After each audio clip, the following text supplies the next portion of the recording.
আপোনালোকে সুপ্ৰভাত জনাইছোঁ এটা সুন্দৰ পৰিৱেশৰ পৰা দেখিছেনে আৰু এনেকুৱাই গৰম সেইটো কাৰণে ইয়াত আহি লৈছোঁ আৰু মুকলি ঠাইত আহিলেনো কি হ'ব একদম মহে যি কামুৰে আৰু এই গামোচাখন লৈছোঁ মহ এৰিবলৈ কাৰণে এতিয়া আপোনালোকক কওঁ শুনক ফেঞ্চি বজাৰত ওলাইছিলে আজিৰ পৰা ধৰক এবছৰমানৰ আগতে এটা নৰখাদক দেখিছিলে নহয় এটা জমেট'ৰ ল'ৰাক কেনেকৈ মাৰি পেলাই কি কৰিছিলে একদম তেওঁ তৃপ্তি লভিছিলে আৰু শেষত কি হৈছিলে তেওঁ নিলম্বিত হৈছিলে নহয় জানো কিন্তু সেইজন আকৌ আবিৰ্ভাৱ হৈছেনে তেনেকুৱা এজন ধৰক আকৌ আবিৰ্ভাৱ হৈছে সেইজনকতো বহুৱাই থৈ দিছিলে তাৰপিছত এতিয়া আকৌ দিলে এতিয়া নহয় তেতিয়াই দিলে সেইবিলাক আৰু জানাই নহয় মামাই মেনেজ গতিকে সেইটো কথা মাৰ যাওঁতে এতিয়া আকৌ ওলাইছে দ্বিতীয়জন আৰু সেই দ্বিতীয়জন ওলাইছে সেই নৰখাদকটো কাৰণ কিয় জানে পুলিচে হোৱাই নোহোৱাই বহুতকে কি কৰিবলৈ লৈছে অত্যাচাৰ কৰিবলৈ লৈছে কোনো আগ নাই গুৰি নাই কিছুমান অত্যাচাৰ কৰে কিন্তু তাৰ মাজতে সকলো পুলিচ আকৌ তেনেকুৱা নহয় দেই কিছুমান পুলিচ আছে একদম চূড়ান্ত অভদ্ৰ তেওঁলোকে ভাবে আমি ইউনিফৰ্মযোৰ পাইছোঁ আমি একদম এতিয়া আমাতকৈ কোনো নাই একে বুকুৰ গুদাম চুদাম খুলি লৈ পেলাই কি কৰে একদম দাদাগিৰি দেখায় আৰু ৰিলছ বনোৱা কিছুমানৰ কোপ দেখিবচোন আপোনালোকে পুলিচ প্ৰশাসনবিলাককে মানে হেৰি মাজতেতো তেনেকুৱা সেইটো মুখ্যমন্ত্ৰীয়ে কৈছিলে যে ডিউটিত সময়ত থাকোঁতে সেইবিলাক কৰিব নোৱাৰে কিন্তু এতিয়াও কিছুমান আছে অভদ্ৰ নীলাজ কিছুমান মানে ক'ৰ পৰা কেনেকৈ চাকৰি পাইছে তেহেঁতেহে জানে আৰু তাৰপিছত কি কৰে ৰিলছত লাগি যায় আৰু সিহঁতৰ দাদাগিৰি কি চাব আৰু সেই দাদাগিৰি আমাৰ ওচৰতে সাতগাঁও থানা আছে আৰু সাতগাঁও থানাতে কালি মানে কি হৈছে সাতগাঁও থানাৰ সেইজন আৰু পুলিচ অফিচাৰজন তেওঁ একদম ৰাতি মাতাল হৈ আহিছে আহি পেলাই নিৰপৰাধী এজন মানে ব্যৱসায়ী দোকানী ল'ৰা তাকো বেলেগৰ দোকানত থাকে আৰু সেই ল'ৰাজনক কোনো কথা নাই বতৰা নাই উঠাই লৈ যাবলৈ ধৰিছে ফটো তুলিছে মানে পাগলামি আৰু যুৱকজনৰ কথা মতে তেওঁ 3টামান চাৰ্টৰ গুদামেই মানে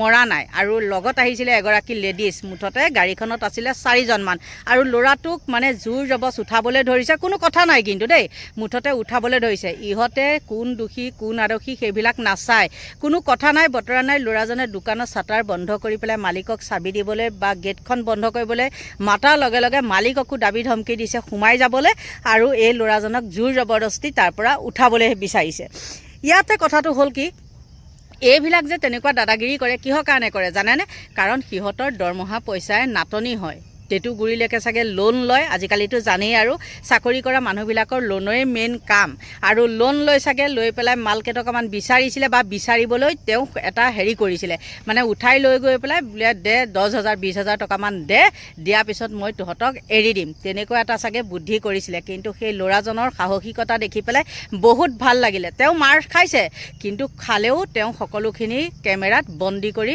ৰাখিছে মানে বেলেগে হ'লেও ৰাখিছে আৰু গতিকে বন্ধু বান্ধৱীসকল কোনো যুৱক সেইজন আপোনালোকে চাওক কিন্তু সকলো মাৰ বান্ধি থিয় হ'ব লাগে এনেকুৱা দুৰ্নীতি মানুহক কেতিয়াও মানে প্ৰশ্ৰয় দিব নালাগে লাগে পুলিচে হওক বা কিয়ে নহওক সত্য সদায় জয় হয়নে নহয় গতিকে বন্ধু বান্ধৱীসকল আপোনালোকে চাওক এই ক্লিপটো তই বেছি কথা কৈ আছ বুলি গাড়ীত উঠ বুলি কয় মই কৈছোঁ এই ৰাতিখন মই গাড়ীত উঠাই কিহৰ কাৰণে গাড়ীত উঠিম লাট মাৰিছে ইয়াতে ঘুচি আহিছে আপোনালোকে দেখা পাইছে আৰু গাড়ীত ঠেলি দিওঁতে গাড়ীত মোৰ ইয়াত লাগাইছে আৰু তেখেতে মোক কৈছোঁ এই কথা যদি তই বেলেগ হেৰি কৰ তোক এনকাউণ্টাৰ কৰিম ৰাতি 2টা বজাত দোকানখন বন্ধ কৰি যিহেতু আগতে আপোনালোকে দেখা পাইছে এইখন কোনো দোকান নহয় এটা এণ্ট্ৰেঞ্চ হয় সেই এণ্ট্ৰেঞ্চৰ পৰা হেৰি কৰা হয় তো দোকানখন মই বন্ধ কৰিবলৈ কাৰণে মই মালিকক ফোন কৰিলোঁ মই দোকানখন বন্ধ কৰিছোঁ আপুনি গেটখন লক কৰি দিয়ক তো তেখেতক লক কৰি যেতিয়া ফোন কৰিলোঁ তেখেত আৰু তেখেতৰ হ'ব লগা মিছেছ আহিলে তলত আহি পেলাই গেটখন লক কৰিব ক'লে তেনেকৈ আহিয়ে লক কৰা নাই মই যিহেতু বাহিৰত ৰখি আছিলোঁ তেওঁলোকো বাহিৰলৈকে আহিলে আমি বাহিৰত আহি কথা পাতি আছিলোঁ কথা পাতি থাকোঁতে সেই সময়তে মানে 2টা বজাত মই বন্ধ কৰিছোঁ এইটো সময় মিনিমাম 2:10 মান হৈছে 2:10-15 মান হ'ব তো সেই সময়তে পুলিচৰ যিখন গাড়ী আছে তেওঁলোক আহি পেলাই গাড়ী এইখিনিতে ৰখাই কথা নাই বতৰা নাই তেওঁলোকে ফটো মাৰা আৰম্ভ কৰিলে ফটো যেতিয়া মাৰিলে মই তেখেতক সুধিলোঁ আপোনালোকে যে ফটো মাৰিলে কিহৰ কাৰণে ফটো মাৰিলে তো আপুনি প্ৰথমতে সুধি লওক এইখন মোৰ দোকান মই তেওঁলোকক কৈছোঁ এইখন মোৰ দোকান মই দোকানখন বন্ধ কৰিছোঁ এতিয়া আৰু এওঁলোক হৈছে ঘৰৰ মালিক তো ঘৰৰ মালিক মই তেওঁলোকক গেটখন লক কৰিবৰ কাৰণে মাতিছোঁ তাৰপিছত যেতিয়া সেই কথাটো ক'লোঁ তেওঁলোকক ক'লে তই এইটো দেখা পাইছ ফুটাই দিম তহঁতি যদি ঘৰৰ মালিক হয় যা পিষ্টলটো দেখুৱাইছে পিছত গম পোৱা মতে জয়ন্ত ৰাজখোৱা বুলি আছে, হাটগাঁও থানাৰ জয়ন্ত ৰাজখোৱা বুলি আছে। তাৰপিছত তেওঁলোক গ'ল, তেওঁলোক যোৱাৰ পিছত মই আকৌ সুধিলোঁ, ছাৰ আপুনি কি ক্ৰাইম কৰিলে যে আমি ফটোটো মাৰিলে আপুনি? তেনেকৈ সেই কথাটো কোৱাত তই বেছি কথা কৈ আছ বুলি গাড়ীত উঠ বুলি কয়। মই কৈছোঁ এই ৰাতিখন মই গাড়ীত উঠাই কিহৰ কাৰণে গাড়ীত উঠিম? গাড়ীত উঠিবলৈ হ'লে মই হয়তো ইয়াতে আপুনি মই মদ ভাং খাই থাকিব লাগিব, কিবা এটা ক্ৰাইম কৰিব লাগিব, তেতিয়া মই আপুনি মোক লৈ যাব। মই এটা ব্যৱসায় কৰি আছোঁ, ব্যৱসায় কৰি মই দোকান বন্ধ কৰি মই ঘৰত যাব লৈছোঁ, তো কিবা এটা ক্ৰাইম নোহোৱাকৈতো মোক আপুনি লৈ যাব নোৱাৰে। কি ক্ৰাইম কৰিছোঁ সেইটো মোক আপুনি ক'ব লাগিব। তেতিয়া সেইখিনি কথা কোৱাত তেওঁ মোক, আপোনালোকে ভিডিঅ'টো দেখা পাইছে, তেওঁলোকে মোক মাৰধৰ কৰা আৰম্ভ কৰে। ক'ত মাৰিছে আপোনাক? মোৰ এইটো চাইডত মাৰিছে, লাট মাৰিছে ইয়াতে, ঘুচি আহিছে, আপোনালোকে দেখা পাইছে, আৰু গাড়ীত ঠেলি দিওঁতে গাড়ীত মোৰ ইয়াত লাগাইছে। তেতিয়া সেই সময়ত কোন কোন আৰক্ষী আছিলে তেওঁৰ লগত? এগৰাকী মহিলা আৰক্ষী দেখা পাইছিলোঁ আৰু দুগৰাকী কনিষ্টেবল দেখা পাইছিলোঁ। হয়তো উইথ ড্ৰাইভাৰ সৈতে মই চাৰিজন মানক দেখা পাইছিলোঁ। ভিতৰত যদি কোনোবা আছিল আৰু মই লক্ষ্য কৰা নাছিলোঁ। তেওঁলোক পেট্ৰলিঙত আছিলে। জয়ন্ত ৰাজখোৱা আপোনালোকে ভিডিঅ'ত দেখিছে, তেওঁলোকে জয়ন্ত ৰাজখোৱাৰ এজন পুলিচ অফিচাৰ, সদায় তেওঁ ইউনিফৰ্মযোৰ ক্লিন থাকিব লাগে বা ইউনিফৰ্মযোৰ ভালদৰে পৰিধান কৰি পিন্ধিব লাগে। তেখেতৰ শ্বুট কৰা নাছিল। তেখেতৰ চাৰ্টৰ যিটো বুটাম আছিল 2 নম্বৰ বুটামলৈকে তেখেতৰ বুটাম খোলা আছিল। মানে তেখেত সম্পূৰ্ণ নিচাত আছিল, সুৰাপান কৰি আছিল। তেখেত সুৰাপান কৰি আছিল, ডিউটি সুৰাপান কৰি আছিল। নহ'লে সুৰাপান নকৰিলে এজন পুলিচ অফিচাৰে তেখেতৰ চাৰ্টৰ বুটাম খুলি নাথাকে, চাৰ্টটো নকৰাকৈ কেতিয়াও নাথাকে এজন পুলিচ অফিচাৰে। যিহেতু এজন আৰক্ষী বিষয়া, তেওঁ সেই বস্তুটো ডিচিপ্লিনটো সদায় মেইনটেইন কৰে, কিন্তু তেখেতক দেখা পালোঁ তেখেতে সেই বস্তুটো নকৰা নাই। আৰু তেখেতৰ মই বাৰে বাৰে কৈছোঁ যে আপুনি মই কি ক্ৰাইম কৰিছোঁ, যদি মই কিবা ক্ৰাইম কৰিছোঁ, যদি মদ ভাং খাইছোঁ তেতিয়া মোক আপুনি লৈ যাওক। তেখেতে ভিডিঅ' ফটো কৰিছে। মই তেখেতক সুধিলোঁ আপুনি কিহৰ কাৰণে এইটো কৰিছে? এইখিনি হোৱাৰ পিছত আপুনি কি কৰিলে নেক্সট? মই এইখিনি হোৱাৰ পিছত লগালগ মই মেডিকেলত গ'লোঁ। মেডিকেল ৰিপৰ্ট 2টা, এইখিনি হওঁতে 3টামান বাজিছে। মই 4টামান বজাত এজৰাইল মেডিকেলত গৈছোঁ। মই ট্ৰিটমেণ্ট কৰোঁ, যিহেতু মই অলপ ইনজিঅ'ৰো হৈছিলোঁ। মই মালিকৰ ল'ৰা আৰু 2জন আহি পেলাই মোক মেডিকেল লৈ গৈছিল। মই মেডিকেল কৰালোঁ। মেডিকেল কৰাই মই যোৱাকালি হাটগাঁও থানাত এখন তেখেতৰ বিৰুদ্ধে এজাহাৰ দাখিল কৰিছোঁ। হয়, এই জয়ন্ত ৰাজখোৱাৰ দৰে ব্যক্তিসকলে একচুৱেলি পুলিচ ডিপাৰ্টমেণ্টটোক বদনাম কৰিছে। এজন ব্যক্তিৰ কাৰণে গোটেই পুলিচ ডিপাৰ্টমেণ্টটো বদনাম হ'ব লগা হৈছে আজি। এতিয়া সাধাৰণ মানুহে, আজি মোৰ লগত হৈছে, হয়তো কালি বেলেগৰ লগত হ'ব পাৰে, এতিয়া সাধাৰণ মানুহে পুলিচৰ লগত যিটো সম্পৰ্ক থাকিব লাগে সেই সম্পৰ্কটো কেনেকৈ ৰক্ষা কৰিব? যদি কোনো কথা নোহোৱাকৈ এজন ব্যক্তিক মাৰধৰ কৰে, তো সকলো মানুহে আতংকত ভুগিব যে পুলিচৰ লগত কেনেকৈ কি কৰে। তেওঁলোকে এতিয়া গুণ্ডাগিৰি কৰিব ধৰিছে, আচলতে পুৰা ফিল্মি ষ্টাইল তেখেতে গুণ্ডা কৰিছে।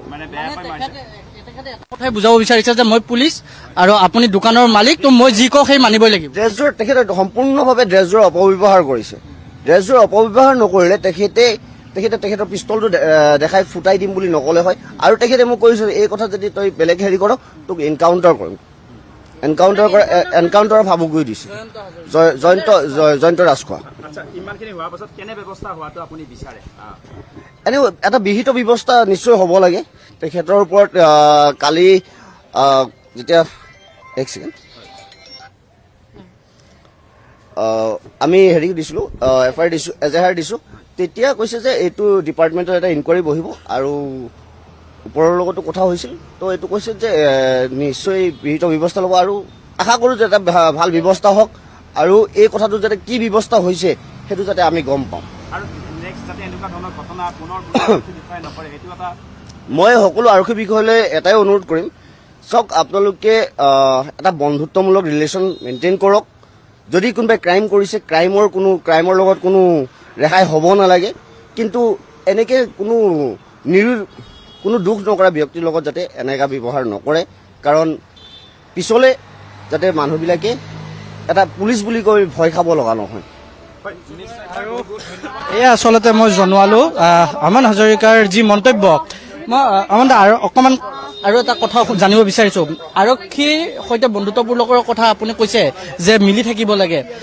আৰক্ষীসকলৰ বা থানাত এজন যেতিয়া সাধাৰণ মানুহ যেতিয়া থানাত উপস্থিত হয় বহুতে ভয়কে উপস্থিত হয় থানালৈ গ'লে কি বা হয় কি নহয় ইয়াৰ ভয়ৰ কাৰণটো আচলতে জয়ন্ত ৰাজখোৱাৰ দৰে মানুহৰ কাৰণে হৈছে বুলি ভাবে হয় নিশ্চয় এই জয়ন্ত ৰাজখোৱাৰ দৰে ব্যক্তিৰ কাৰণে আচলতে সাধাৰণ ৰাইজে পুলিচৰ ওচৰত যাবৰ কাৰণে ভয় খাব লগা হয় কাৰণ পুলিচৰ ওচৰত সাধাৰণ মানুহৰ মনত এটাই কথা যে পুলিচ মানে মই এতিয়া একো নকৰিলেও হয় পইচা দিব লাগিব পইচা হ'লেহে মই পুলিচৰ ওচৰত যাব পাৰিম বা মোৰ কাৰোবাৰ লগত চিনাকি থাকিব লাগিব তেতিয়াহে মই পুলিচৰ ওচৰত যাব আচলতে পুলিচ ব্যৱস্থাটো ন্যায় প্ৰদানৰ কাৰণেহে আছে আমাৰ কাৰণে কোনো তাতে ৰিলেশ্যনৰ পইচা কোনো কথা নাই ধনী হওক দুখীয়া হওক সকলোৰ কাৰণে ন্যায় দিবৰ কাৰণেহে পুলিচ ব্যৱস্থাটো আছে আৰু আশা কৰোঁ আগন্তুক দিনত তো এই ব্যৱস্থাটো ন্যায়ৰ কাৰণে যাতে কোনো যোৱাকালি মই যেতিয়া গৈছিলোঁ তেওঁলোকে কৈছিল যে কিছু সংখ্যক